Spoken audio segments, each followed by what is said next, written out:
কাল সকাল 10টার সময় আমি তোমার জন্য রেজিস্ট্রি অফিসে অপেক্ষা করব।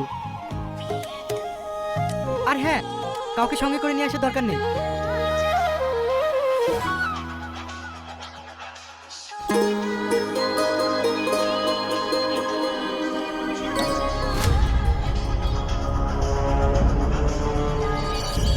রোহন, তুমি এখানে? হ্যাঁ, আমি বিয়ে করতে এসছো?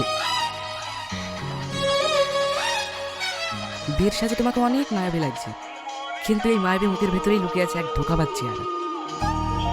তুমি এখানে কি করছো? তোমাকে তোমার আসল রূপটা দেখাতে গেছি। তোমার মতো মেয়েরা নিজের স্বার্থের জন্য ছেলেদের জীবন নষ্ট করে দেয়। আমি কারো জীবন নষ্ট করিনি। এই এখন অনেক মেয়েরা 3-4টি করে বয়ফ্রেন্ড রাখে। খুব সহজেই বলে দিলে, তাই না? একটা ছেলে তার সমস্ত কিছু দিয়ে ভালোবাসে তোমায়, আর তুমি ছি।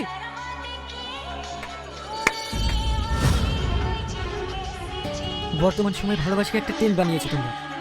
তুমি জানো, তোমার এই মিথ্যা ভালোবাসার জন্য আজ আমার এই বন্ধুটা সারা জীবনের মতো আমাদেরকে ছেড়ে চলে যেতে চেয়েছিল। কাকে কি বলছিস তুই? জীবনে মূল্য এরা কি বুঝবে? যেখানে নিজের স্বার্থ দেখবে সেইখানেই ঝুলে পড়বে। চরিয়ান, হ্যার মুখ দেখতেও আমার ঘৃণা লাগছে। রিয়াজ, তুমি আমাকে বিয়ে করবে না? আমি তোকে বিয়ে করবো? শুনে রাখ, সত্যিকারের ভালোবাসাকে যে কষ্ট দেয় সে সারা জীবন কষ্ট পায়।